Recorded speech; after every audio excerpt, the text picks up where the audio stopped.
Hello dear students, कैसे हो आप सब। मैं राज एक बार फिर आपका यूनिक स्टडी ऑफिशियल में स्वागत करता हूं। आज का ये जो लेक्चर है खूब महत्वपूर्ण रहने वाला है।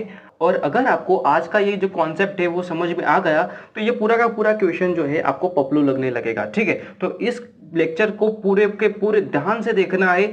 बने तो आपको क्या करना है, नोट्स और पेन लेके बैठना है। मैं जो बोल रहा हूँ उसको लिखते जाना है, करते जाना है और थिंकिंग लेवल को हाई रखना ताकि इस कॉन्सेप्ट को आप समझ पाओ। ठीक है, तो फटाफट आते हैं हम यहाँ पे। हमने टॉपिक्स पे बात की जाए तो फर्स्ट लेक्चर में इंट्रोडक्शन एंड मीनिंग को खत्म किया था। आज के लेक्चर में उससे आगे का पढ़ेंगे हम। बट आगे पढ़ने से पहले एक चीज मैं आपको बोलना चाहूंगा कि अगर आपको याद हो तो बीकॉम सेम वन में हमने लास्ट में एक लाइव लेक्चर लिया था जहां पे मैंने सिखाया था कि एवरेज कॉस्ट क्या होता है, मार्जिनल कॉस्ट क्या होता है, फिक्स्ड कॉस्ट क्या होता है, वेरिएबल कॉस्ट क्या होता है। वो सभी प्रकार के कॉस्ट जो सीखने चाहिए वहां पे मैंने ऊपर ऊपर का क्रक्स वहां पे समझा के रखा है। ठीक है, तो हो सके तो वो लेक्चर जरूर से देखना ताकि आपको एक अच्छा आइडिया मिल सके कि क्या करना है क्या नहीं। ठीक है, क्योंकि उसमें से कई प्रकार की जो कर्व है, जैसे कि मैं बात करूं कि average cost curve, marginal cost curve, ठीक है, ये दोनों जो कर्व है वो यहाँ पे हम पढ़ेंगे। और इन दोनों कर्व के बारे में यहाँ पे मैं कुछ भी नहीं बताऊंगा। ठीक है, सिर्फ इसका आकार कैसा होता है वही बताऊंगा और डिटेल में मैं नहीं जाऊंगा, क्योंकि अगर मैं डिटेल में गया तो लेक्चर बहुत लंबा हो जाएगा। ठीक है, तो इसलिए आपको वो देखना है तो देख लीजिएगा, और अगर नहीं देखना है तो फिगर जो मैं बता रहा हूं उसको याद रख लेना, वहां से काम चल जाएगा। ठीक है, अब हम बढ़ते हैं आज के इस टॉपिक में और कुछ चीजें हम याद करते हैं कि परफेक्ट कंपटीशन में हमने क्या सीखा था। कि परफेक्ट कंपटीशन में हमने सीखा कि जो भी फर्म है जो परफेक्ट कंपटीशन में काम कर रही है वो कैसी होती है, वो होती है प्राइस टेकर। वो कैसी होती है, प्राइस टेकर होती है। प्राइस टेकर यानी कि वो कभी भी अपने प्रोडक्ट का प्राइस डिसाइड नहीं कर सकती। ठीक है, तो आपको क्वेश्चन होगा कि सर ये परफेक्ट कंपटीशन है, वहां पे ये फर्म है, उसने प्रोडक्ट बनाया है और उसकी जो प्राइस है वो नक्की नहीं कर सकता, तो यहाँ पे जो फर्म है वो प्रॉफिट कैसे कमाएगा। यहाँ पे ये जो फर्म है वो प्रॉफिट कैसे कमाएगा वो हमें सिखाओ। ठीक है, तो चलो उस पर बात करते हैं कि यहाँ पे सिंपली अगर जो भी फर्म है वो अपना आउटपुट बढ़ा दे, यानी कि अपना प्रोडक्शन बढ़ा दे और उसको मार्केट में सेल करे तो अच्छा खासा प्रॉफिट तो वो कमा सकती है, क्यों नहीं। ठीक है, आप सोचो तो आपको आंसर मिल जाएगा, क्योंकि यहाँ पे प्राइस पे रिस्ट्रिक्शन है। यहाँ पे प्राइस पे रिस्ट्रिक्शन है, प्रोडक्शन में तो कोई रिस्ट्रिक्शन नहीं। तो अगर फर्म ज्यादा आउटपुट बनाए, ज्यादा प्रोडक्शन करे और उसको मार्केट में सेल करे तो अच्छा खासा प्रॉफिट कमा सकती है। ठीक है, तो यहां तक तो हमें चीज पता लग गई। बट अभी भी एक क्वेश्चन आता है कि सर आपने बोला कि आउटपुट जो है या तो फिर जो प्रोडक्शन है वो फर्म को ज्यादा करना चाहिए, वो फर्म को ज्यादा करना चाहिए। बट फिर भी जो भी फर्म मार्केट में काम कर रही है, जो भी फर्म मार्केट में काम कर रही है उसकी कोई ना कोई तो लिमिट होगी, उसकी कोई ना कोई तो लिमिट होगी। कैसी लिमिट, प्रोडक्शन करने की लिमिट। कैसी लिमिट, प्रोडक्शन करने की लिमिट। यानी कि भले ही फर्म कितनी अच्छी क्यों ना हो बट उसकी कोई ना कोई प्रोडक्शन करने की लिमिट होगी। हम एग्जांपल ले लेते हैं कि उसकी 2000 यूनिट्स बनाने की लिमिट है, तो अगर वो ज्यादा आउटपुट बनाना चाहे, अगर हम एग्जांपल ले लें कि 2000 से भी ज्यादा आउटपुट अगर वो बनाती है तो वहां पे वो क्या करेगी, जो भी लेबर्स वहां पे काम कर रहे हैं, जो भी मशीनरीज है वहां पे, उसका वो क्या करेगी, ज्यादा वपराश करेगी, ओवर यूटिलाइजेशन करेगी। ठीक है, और उसकी वजह से क्या होगा, कंपनी को या फर्म को लॉस होने लगेगा। ठीक है, तो यहाँ पे तो फर्म को प्रॉफिट होने के बजाय उसको यहाँ पे क्या हो रहा है, घाटा होने लगा है। तो यहाँ पे क्वेश्चन फिर से वही आता है कि सर आउटपुट तो फिर कितना होना चाहिए, ज्यादा भी नहीं होना चाहिए, कम भी नहीं होना चाहिए, तो कितना होना चाहिए, ये फर्म को कैसे पता लगेगा। तो वो पता लगाने के लिए आपको क्या सीखना पड़ेगा, ये कंडीशंस को सीखनी पड़ेगी और ये कंडीशन को अंडरस्टैंड करना पड़ेगा। और इस कंडीशन के माध्यम से हमें पता लगेगा कि जो भी फर्म है उसको कितना आउटपुट बनाना चाहिए। और जब उसको आउटपुट बनाने का आइडिया मिल जाएगा और उस आउटपुट से हम प्रॉफिट वो कितना कमा रही है वो भी पता लगा पाएंगे। ठीक है, तो ये कंडीशंस को एक बार खाली पढ़ते हैं और इसको आगे फिर हम समझेंगे। तो यहाँ पे क्या लिखा है, marginal cost equal to marginal revenue at the point of equilibrium. तो ये फर्स्ट कंडीशन है। और दूसरी कंडीशन क्या है, marginal cost must cut marginal revenue from below eight the point of equilibrium. ठीक है। तो दो कंडीशन है, इन दोनों कंडीशन को हम धीरे धीरे समझेंगे जब हम फिगर की बात करेंगे, ठीक है। तो अभी मैं टॉपिक पे वापस आता हूँ कि कौन कौन से टॉपिक्स हमने क्लियर किए। तो आप देख सकते हो कि introduction clear, meaning clear, equilibrium conditions clear. अभी हम बढ़ेंगे चौथा और आखिरी टॉपिक जो कि है शॉर्ट टर्म इक्विलिब्रियम। उसमें हम फर्स्ट ये वाली जो टॉपिक आपको दिख रही है एब्नॉर्मल प्रॉफिट वाला, उसको हम समझेंगे और बाकी ये जो दिख रहे हैं दोनों वो नेक्स्ट लेक्चर में खत्म कर देंगे, ठीक है। तो फर्स्ट उस पे आते हैं, उसकी आकृति को समझते हैं और ये जो कंडीशंस मैंने दो बताई वो आपको ऑटोमेटिकली समझ में आ जाएंगे, ठीक है। तो फर्स्ट एब्नॉर्मल प्रॉफिट वाली सिचुएशन देखते हैं। तो ये है हमारा वाई एक्सिस, ये है हमारा एक्स एक्सिस, ठीक है। ये जो फिगर है आपको खूब ध्यान से देखना पड़ेगा, यहाँ पे खूब अटेंशन चाहिए आपका, अदरवाइज आप जो है भटक जाओगे, ठीक है। तो यहाँ पे मैं लिख देता हूँ आउटपुट और यहाँ पे लिख देता हूँ रेवेन्यू एंड कॉस्ट। ये दो चीजें हमने लिखनी है। अब ये जो लाइन है आपने पहले से सीख ली है, ये क्या है हमारी average revenue equals to marginal revenue equals to price, और यहाँ पे एक और चीज मैं ऐड करना चाहूंगा जो कि है डिमांड कर्व, ठीक है। परफेक्ट कंपटीशन में जो इंडिविजुअल फर्म है उसकी डिमांड कर्व कैसी होती है, पैरेलल टू एक्स एक्सिस होती है, तो वो भी आपको लिखना है, ठीक है। तो कभी कभार एमसीक्यू में भी आ जाता है कि इंडिविजुअल फर्म की डिमांड कर्व है वो कैसी होती है, तो पैरेलल टू एक्स एक्सिस है। और ये जो डिमांड कर्व आप देख रहे हो कुछ इस प्रकार से, वो हम पढ़ चुके हैं बीकॉम सेम 1 में। ये कैसी है, परफेक्टली इलास्टिक डिमांड कर्व, ठीक है। ये क्या है, परफेक्टली इलास्टिक डिमांड कर्व, जो हमने ऑलरेडी बीकॉम सेम 1 में पढ़ ली है। और ये जो डिमांड कर्व है सिर्फ और सिर्फ हमें परफेक्ट कंपटीशन में ही देखने को मिलती है और कहीं पे भी ये प्रकार की डिमांड कर्व हमें देखने को मिलती नहीं है, ठीक है। अब हम जो हमारा जो क्वेश्चन था वहीं पे वापस से आते हैं, उस पर थोड़ा फोकस करते हैं। हमारा क्वेश्चन क्या था कि फर्म को कितना आउटपुट बनाना चाहिए और वो प्रॉफिट कितना कमा रही है वो कैसे पता लगेगा, ठीक है। तो ये दोनों क्वेश्चन है, उस पर हमें फोकस करना है और ऑटोमेटिकली हमें ये जो फिगर है वो समझ में आ जाएगी, ठीक है। तो आउटपुट को समझने के लिए हम दो कर्व का यूज करेंगे जो कि है marginal revenue and marginal cost curve, और प्रॉफिट को समझने के लिए हम एवरेज कॉस्ट की कर्व का यूज करेंगे, ठीक है। तो अभी प्रॉफिट को भी जानना है तो इसीलिए हम ड्रॉ करेंगे एवरेज कॉस्ट कर्व जो कि होगी कुछ इस प्रकार से, ठीक है। फिर से एक बार मैं ड्रॉ करता हूं, कुछ इस प्रकार से आपको एवरेज कॉस्ट कर्व को ड्रॉ करना है, ठीक है। ये ड्रॉ कर दिया।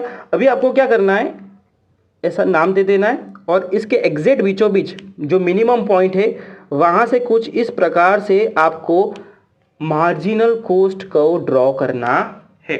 तो ये जो मैंने चीज बताई कि एवरेज कॉस्ट कुछ इस प्रकार से होती है और उसके एग्जैक्ट मिडल से कुछ मार्जिनल कॉस्ट इस प्रकार से निकलती है, तो ये जो है ये रट्टा मार लेना है, ये हमेशा से ऐसे ही दिखेगी और ऐसे ही आपको ड्रॉ करना है, ठीक है।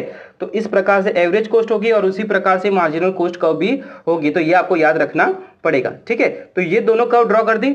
अभी हमको ये कंडीशन पे फोकस करना है क्योंकि इसी कंडीशन से हमें आउटपुट कितना बनाना है वो पता लगेगा, ठीक है। तो कंडीशन क्या है कि marginal cost equal to marginal revenue at the point of equilibrium. ये एट द पॉइंट वाला गलती से लिख दिया है, वो नहीं लिखोगे तब भी चलेगा, हमें सिर्फ इतना लिखना है MC इक्वल्स टू MR। अब देखो MR कहाँ पे है, ये रहा, और MC कहाँ पे है, ये रही हमारी कर्व। अगर आप ध्यान से देखोगे तो ये रही MC कर्व हमारी, ठीक है। अब हमें क्या देखना है कि वो दोनों इक्वल कहाँ पे हो रहे, तो अब यहाँ पे देखोगे कि ये रही हमारी MR कर्व और ये रही हमारी MC कर्व, दोनों इक्वल यहाँ पे हो रही है, तो वो चीज़ आपको यहाँ पे डॉट बना के कर देना है, ठीक है। तो ये क्लियर। अभी हम दूसरी कंडीशन को पढ़ते हैं। दूसरी कंडीशन क्या है कि marginal cost curve must cut MR from below eight the point of equilibrium. यानी कि देखो ये जो है हमारी क्या है, मार्जिनल रेवेन्यू कर्व। अब इसके नीचे का पोर्शन जो है वो बिलो MR है और इसके ऊपर का पोर्शन है यहाँ के ऊपर का वो क्या है, अबोव MR कर्व है, ठीक है। अब ध्यान से देखो हमारी MC कर्व जो है वो कुछ इस प्रकार से आ रही है और नीचे से MR को क्या कर रही है, कट कर रही है। ये MR का जो नीचे का पोर्शन है उसी से वो क्या कर रही है, MR को कट कर रही है। तो ये सिर्फ जानने की बात है, अगर आपको समझ में आ गया तो ठीक, अदरवाइज ये सिर्फ देख लेना कि कुछ इस प्रकार से होता है। तो यहाँ पे दोनों की दोनों जो कंडीशन है यहाँ पे हमारी सेटिस्फाई होती है कि MC इक्वल्स टू MR जो कि यहाँ पे हो रहा है, और MC कर्व जो है यहाँ से नीचे से MR कर्व को कट कर रही है, ठीक है। तो ये हो गया हमारा इक्विलिब्रियम पॉइंट, और अगर इससे अगर आप नीचे उतरोगे तो कुछ इस प्रकार से आपको आउटपुट भी मिल जाएगा, ठीक है। तो जो भी फर्म यहाँ पे काम कर रही है उसको यहाँ से लेके यहाँ तक क्या करना पड़ेगा, आउटपुट को बनाना पड़ेगा, ठीक है, क्लियर, ओके। तो ये तो हो गई आउटपुट की बात। अभी आते हैं हमारे प्रॉफिट वाली बात पे कि फर्म को प्रॉफिट कितना होगा वो कैसे पता लगेगा। आउटपुट तो हमें पता लग गया कि यहाँ से लेके ओ से लेके क्यू तक का आउटपुट उसको बनाना है। तो अभी प्रॉफिट को जानने के लिए मैंने कहा था कि आपको एवरेज कॉस्ट का कॉन्सेप्ट सीखना पड़ेगा। तो ये रही हमारी एवरेज कॉस्ट कर्व, अगर आप देखोगे तो ये रही कुछ एवरेज कॉस्ट कर्व, ठीक है। अब उस एवरेज कॉस्ट को आपको क्या देखना है, ध्यान से देखना है कि जब हमने यहाँ से ई से नीचे आ रहे थे तब ये जो एवरेज कॉस्ट कर्व है वो यहाँ पे कट हुई थी, तो यहाँ से इसको हम यहाँ तक मोड़ लेंगे, ठीक है। समझ में आया। जब हम नीचे आ रहे थे ई से, तब हमने इसी को टच किया था, तो वहाँ से हमको क्या कर लेना, लेफ्ट टर्न ले लेना, ठीक है। तो यहाँ से हमने फिगर को जो है परफेक्टली ड्रॉ कर लिया है। और अगर आप इसको एक्यूरेटली ड्रॉ करोगे तो कुछ इस प्रकार की आपको फिगर देखने को मिलेगी, ठीक है। इस प्रकार की आपको देखने को मिलेगी। तो यहाँ पे आप देख सकते हो कि ये जो है हमारा क्या है, एवरेज कॉस्ट कर्व है, उसके एग्जैक्ट बीचों बीच हमने एमसी को कट किया था। ये जो था हमारा इक्विलिब्रियम पॉइंट था, वहाँ से हम नीचे आए तो हमको इतना आउटपुट मिल गया, कितना आउटपुट फर्म को बनाना है। और प्रॉफिट के लिए हमने क्या किया, प्रॉफिट के लिए हमने देखा एवरेज कॉस्ट को। तो अब जब ई से नीचे आ रहे थे तब एवरेज कॉस्ट को हमने यहाँ पे एस पे टच किया था, तो वहाँ से हम यहाँ तक आ जाएंगे और हमें मिल जाएगा एच पॉइंट, ठीक है। और ये पी तो हमने पहले से ही ढूंढ लिया था, और ई जो था हमारा इक्विलिब्रियम पॉइंट था, ठीक है, क्लियर। और ये जो था हमारा आउटपुट जिसको हमने एम नाम दिया है। नाम यहाँ पे आप कुछ भी रख सकते हो, अगर आपको क्यू रखना है तो क्यू रखो, एम रखना है तो एम रखो, ठीक है। तो यहाँ पे फिगर को कैसे ड्रॉ करना है आपको समझ में आ गया। अब उसके पीछे का मीनिंग समझते हैं, ठीक है। तो यहाँ से हमें आउटपुट पता लग गया कि इतना फर्म को आउटपुट बनाना है। अब प्रॉफिट पता लगाने के लिए हम यहाँ तक पहुँच गए थे, एच तक, ठीक है। अब यहाँ पे थोड़ा फोकस वाली बात है, क्योंकि हमको भी पता लगाना है कि हमारा प्रॉफिट कितना है। आप यही समझ लेना कि यह जो कंपनी है हमारी ही कंपनी है और इसमें प्रॉफिट कितना है वो समझना है। तो ये जो यहाँ से लेके यहाँ तक की जो गैप है, ओ से लेके पी तक की, वो क्या है, प्राइस है, वो क्या है, प्राइस है। और ये जो प्राइस है पहले से इंडस्ट्री ने डिसाइड करके रखी है। और हमने हमारा जो कॉस्ट है वो यहाँ तक एच तक आया था, तो हमारा जो कॉस्ट है वो कितना है, ओ एच। ओ एच क्या है, हमारा एवरेज कॉस्ट है। यानी कि क्या कि हम जो प्रोडक्ट बनाते हैं उस प्रोडक्ट को बनाने के लिए पर यूनिट कितना कॉस्ट लगता है, ठीक है, पर यूनिट कितना खर्चा लगता है, ये हमें एवरेज कॉस्ट बताता है। तो ये हो गई हमारी प्राइस और ये हो गया उस प्रोडक्ट को बनाने का खर्चा। तो सिंपल सी बात है कि ये अगर प्राइस है और उसको बनाने का खर्चा इतना है, तो यहाँ से यहाँ तक का जो गैप है वो क्या बता रहा है, वो प्रॉफिट बता रहा है, ठीक है, सिंपल सी बात है। तो ये जो P से लेके H तक का जो गैप है वो हो गया हमारा एवरेज प्रॉफिट, ठीक है। तो ये तो हो गई प्रॉफिट की बात। अब हम पढ़ेंगे कि टोटल प्रॉफिट कितना है। ये तो पर यूनिट प्रॉफिट मिला, टोटल प्रॉफिट कितना है। अब टोटल प्रॉफिट के लिए हम देखते हैं टोटल रेवेन्यू को, टोटल कॉस्ट को, और फिर हमें टोटल प्रॉफिट मिलता है, ठीक है। तो टोटल रेवेन्यू कैसे मिलता है कि जो भी हमने आउटपुट बनाया है उसको अगर हम मार्केट में सेल कर दे उसी प्राइस से, तो हमें क्या मिल जाएगा, टोटल रेवेन्यू।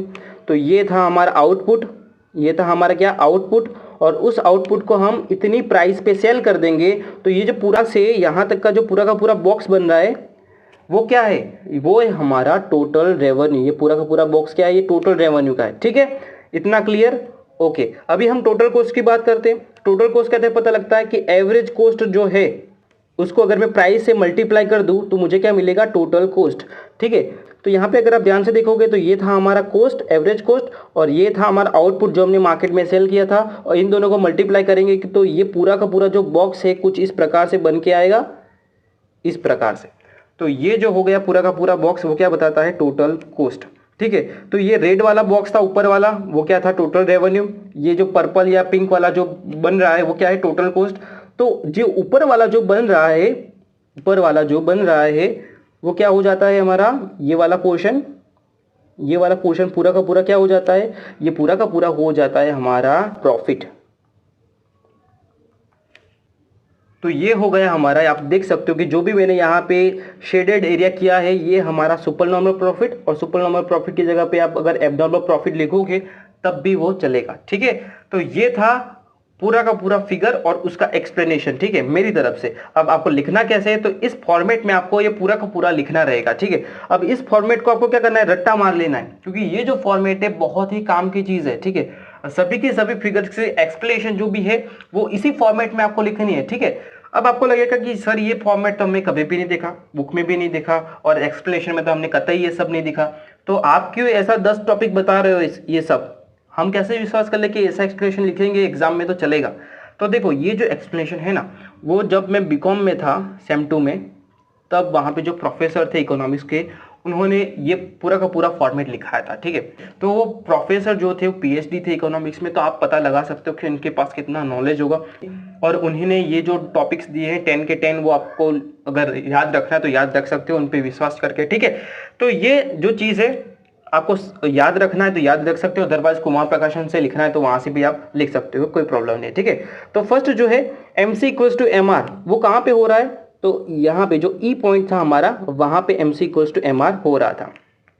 सेकेंड चीज कि इक्विलिब्रियम लेवल ऑफ आउटपुट, हम आउटपुट कितना बना रहे थे, O से M तक का, तो OM यहाँ पे लिख दो, क्लियर।